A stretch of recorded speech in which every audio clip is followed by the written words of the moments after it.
అందరికీ నమస్కారం. నా పేరు అర్చన. ఈరోజు కథ 'నా గుండె చప్పుడు నువ్వే' పార్ట్ 79. పాప బాతింగ్ ఫినిష్ కాగానే హర్షని పిలుస్తుంది. అప్పటికే ఫ్రెష్ అయ్యి ఓన్లీ ప్యాంట్లో ఉంటాడు బాబు. ఆమె పిలవగానే పాప దగ్గరికి వచ్చి టవల్లో ఉన్న తనని చూసి చిన్నగా నవ్వుకుంటూ ఉండగా బాబు షర్ట్లెస్ బాడీని చూసి పాపకి సిగ్గేసి కళ్ళు పక్కకు తిప్పేసింది. ఆమెను బెడ్ మీద పడుకోబెట్టి డ్రెస్ కోసం వార్డ్రోబ్ ఓపెన్ చేయగానే డిఫరెంట్ టైప్స్ ఆఫ్ డ్రెస్సెస్ ఉంటాయి. వాటిని చూసిన పాప, ఏంటి ఇది, వార్డ్రోబ్నా లేక మినీ సైజ్ మాల్నా అంటుంది. ఇవన్నీ ఎప్పుడు తీసుకున్నావు అడుగుతుంది. బాబు ఏం మాట్లాడాడు. ఓయ్ నిన్నే, ఎప్పుడు తీసుకున్నావు? నన్ను తీసుకొస్తా అని నీకు ముందే తెలుసా అనగానే వియర్డ్గా చూసి, నా గురించి ఇంకా అర్థం కాలేదా పాప? ఎందుకు కాలేదు, బాగా అర్థమైంది. మరి ఎందుకు సిల్లీ క్వశ్చన్స్ వేసి నా టైం వేస్ట్ చేస్తావు అంటూ టీషర్ట్ తీసుకొచ్చి పాపకి వేయబోతుండగా, ఓయ్ ఏంటి ఇది అంటుంది. టీషర్ట్ అంటాడు. అది అర్థమవుతూనే ఉంది, కానీ నాకు ఈ టీషర్ట్ వద్దు అంటుంది. విసుగ్గా చూస్తాడు.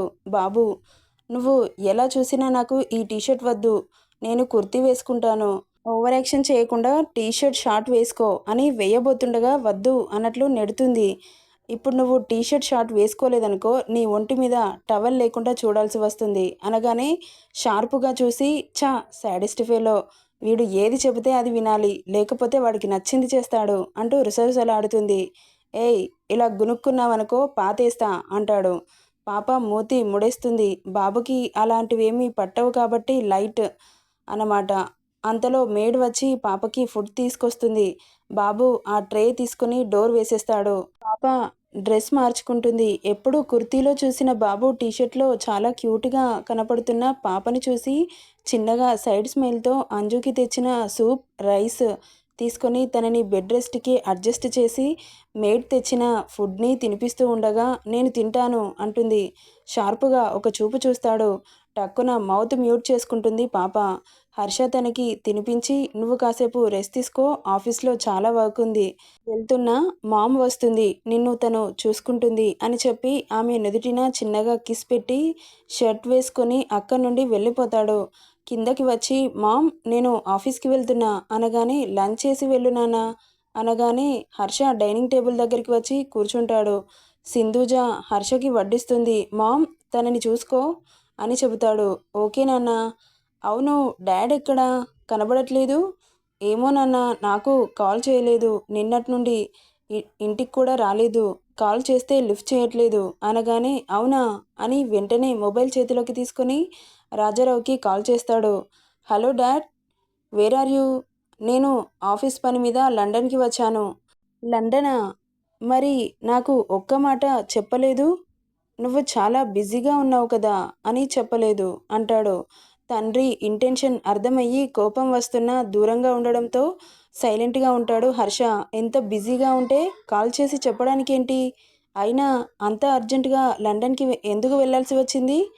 క్లయింట్స్తో మీటింగ్ ఉంది, నిన్నే పంపిద్దాం అనుకున్నా, కాకపోతే నువ్వు హాస్పిటల్లో ఉన్నావని చెప్పలేదు అనగానే, ఓకే ఎప్పుడొస్తారు అడుగుతాడు. ఇంకా కొంచెం పనుంది, అది ఫినిష్ చేసుకొని వస్తాను అని కాల్ కట్ చేస్తాడు. హర్ష లంచ్ ఫినిష్ చేసుకొని అక్కడి నుండి లేవగానే అప్పుడే చెకప్ కోసం వెళ్ళిన లక్ష్మిని తీసుకొని వస్తాడు కిరణ్. డాక్టర్ ఏమన్నాడు? రేపు స్పెషలిస్ట్ వస్తాడంట. ఈరోజు స్కాన్ చేసిన రిపోర్ట్స్ని రేపు చెక్ చేసి దాన్ని బట్టి సర్జరీ చేయాలా వద్దా అనేది డిసైడ్ చేస్తారు. ఓకే అని అత్తయ్య వెళ్ళండి అనగానే హర్ష అత్తయ్య అని పిలుస్తుంటే చాలా హ్యాపీగా ఫీల్ అవుతుంది. లక్ష్మి, మామ్ తనని లోపలికి తీసుకెళ్ళు అనగానే హర్షలో వచ్చిన మార్పుకు ఆశ్చర్యపోతూ లక్ష్మిని లోపలికి తీసుకెళ్తుండగా, అంజలి ఎక్కడ వదిన గారు అడుగుతుంది. పైన గదిలో ఉంది, తీసుకెళ్తాను పదండి అని అంజు దగ్గరికి తీసుకెళ్తుంది Sindhuja. Anju room door open చేసి లోపలికి వెళ్ళిన వాళ్ళ కళ్ళు పెద్దవవుతాయి. రూమ్ మొత్తం కూతురు ఫోటోలు చూస్తూ లక్ష్మి ఇటు సింధు షాక్ అవుతారు. బిడ్డ మీద అల్లుడు చూపించే ప్రేమని చూస్తుంటే కళ్ళల్లో నీళ్లు తిరుగుతున్నాయి. లక్ష్మికి బెడ్ మీద అప్పుడే పడుకున్న కూతుర్ని చూసి దగ్గరికి వచ్చి తన పరిస్థితి ఇలా అయ్యిందని బాధపడుతుంది. కూతుర్ని సడన్గా చూసి షాక్కు గురవుతుందని ముందుగా అంజు పరిస్థితి గురించి చెబుతుంది సింధూజ.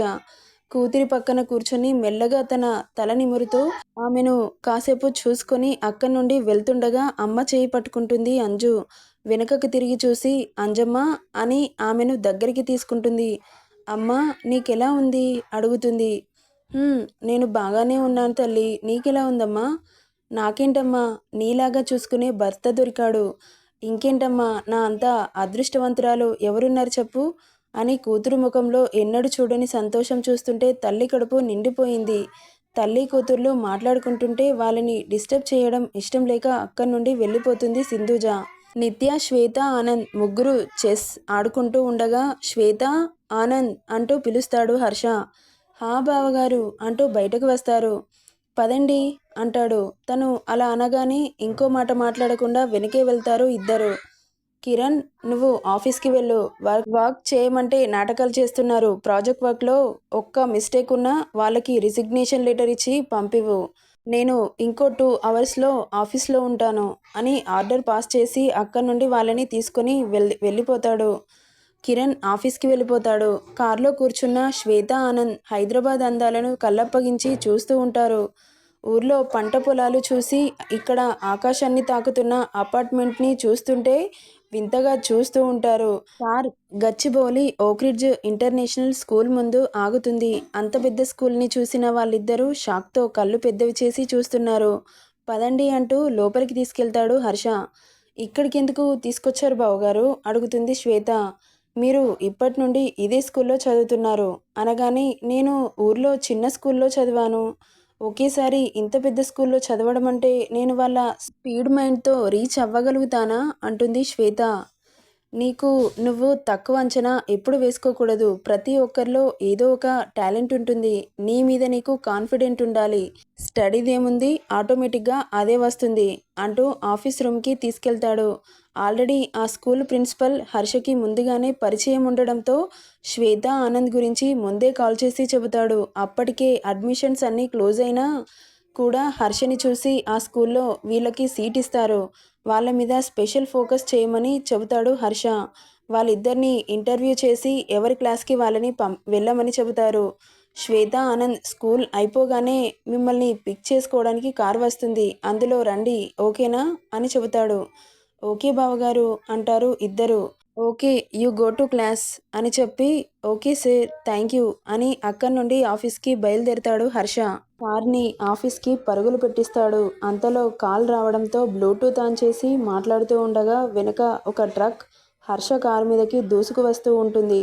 బాబు ఫోన్లో చాలా బిజీగా ఉన్నాడు. వెనుక ట్రక్ స్పీడ్గా వచ్చి హర్ష కార్ని హిట్ చేయబోతుండగా బాబు మిర్రర్లో చూసి టక్కున సైడ్కి తిప్పగానే ఆ ట్రక్ పోయి డివైడర్కు తాకి వాడు వచ్చిన స్పీడ్కి పల్టీలు కొట్టుకుంటూ పోయి రోడ్ అవతల పడుతుంది. సడన్గా జరిగిన ఆ పరిణామానికి ఒక్కసారిగా షాక్ అయ్యి వెంటనే కార్ దిగి ఆ కింద పడ్డ ట్రక్ దగ్గరికి వచ్చి అందులో ఉన్న వాడిని చూడగానే వాడు అప్పటికే చనిపోయి ఉంటాడు.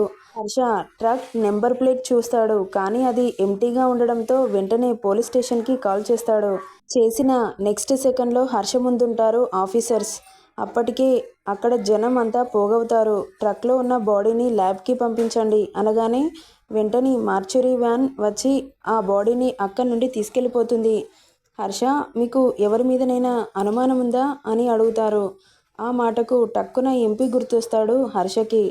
కానీ అతని పేరు చెబితే వాడిని చంపడానికి అవకాశం ఉండదు అని, ఎవరి మీద డౌట్ లేదు అని చెబుతాడు. Okay mister Harshavardhan, case file చేయండి. ఎవరు అటాక్ చేశారో మేము చూసుకుంటాం అనగానే వాళ్ళ ఫార్మాలిటీస్ ఫినిష్ చేసుకుంటారు.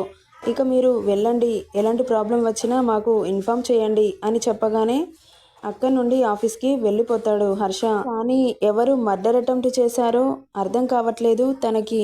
నెక్స్ట్ ఏం జరుగుతుందో నెక్స్ట్ పార్ట్లో చూద్దాం. ఈ స్టోరీ నచ్చితే లైక్ చేయండి, షేర్ చేయండి, సబ్స్క్రైబ్ చేసుకోండి friends. Thank you for listening.